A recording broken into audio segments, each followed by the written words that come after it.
debt and leverage, which is what we're talking about here, it's a tool, right? There's no one way to use it. There's no wrong way to use it or right way to use it because everyone's different. The key is understanding, okay, I can use leverage and debt. What it does for me is, like we talked about, more chips on the board, more chess pieces, spreads out my risk, accelerates my overall returns. Well, if short-term returns are also important to you, well, let's use the appropriate amount of debt for you in your particular scenario, right? This is the customization piece that's absolutely vital, right? And what I love about the Fortune Builders community, I love about the J2B community, that's why I love mashing them together and getting everyone together in one happy family, which I love, is because we understand it's not just the education piece, which is what we're trying to give you here. It's that secondary piece of applying it to your unique situation. And that's what you all are so good at. So I want to use an example to drive this point home, if that's okay, right? So everyone go on this little journey with me, okay? My portfolio, as I use an example, I started buying about 10, 15 years ago, and I had a very cash flow centric mindset and I had a very cash flow centric portfolio, okay? Fast forward 6, 7 years, right? My dad gets sick and I needed to take a lot of time off and he got a lot of medical bills, right? That cash flow was really, really important. But what I decided to do is, like I said, okay, wait, I also have a lot of equity built in. That line right there of home price appreciation, right? That 96,000 number, I was starting to accumulate there. Now, I wasn't all the way 10 years in on a lot of my properties. I was 4 years in, 5 years in. So I had, roughly half of that 96 number on a lot of my properties in built-in equity. So everyone with me so far? You guys get this, right? I had equity building up, but I hadn't been able to get it yet, right? It was in there. It was in the property, but it wasn't in my pocket. It didn't help pay for my dad's surgeries. It didn't help pay for things. So what I was able to do was say, wait a minute, let me restructure my loan and restructure my debt and go and get some of that equity, right? That's a tool we can use. That's what leverage can do.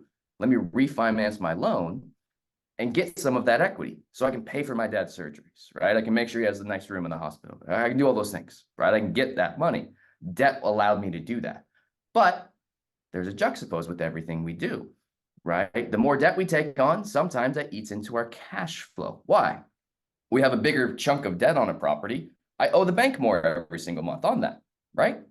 But it freed up cash for me to go do things. And in this case, it was my dad that I wanted to take care of him. Could be you want to go sail the world. Could be you want to buy a country club membership. Could be you want to buy a nice fancy, whatever. That's what I'm trying to drive home is it's a tool, right? And it's important to understand how the tool works.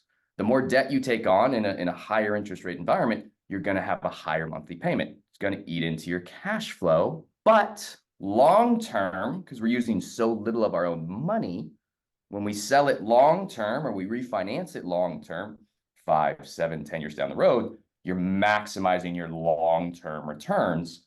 The more debt you use, you're minimizing your short-term returns, and vice versa.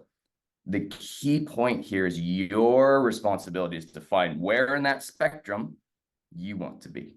Does that make sense, Greg? Is that point being driven home? Okay. I love it. I think that's your responsibility. And I think it doesn't have to be as ominous or as challenging as it may seem to figure that out too. That's where our team comes into play, right? If you want a plan built for you and we can sit down and understand what your goals and your resources are. And if you want a plan that says, I should have X number of houses and we should put 30% down on these houses, this one we should put 35% down, and this one we should put 25% down. And guess what?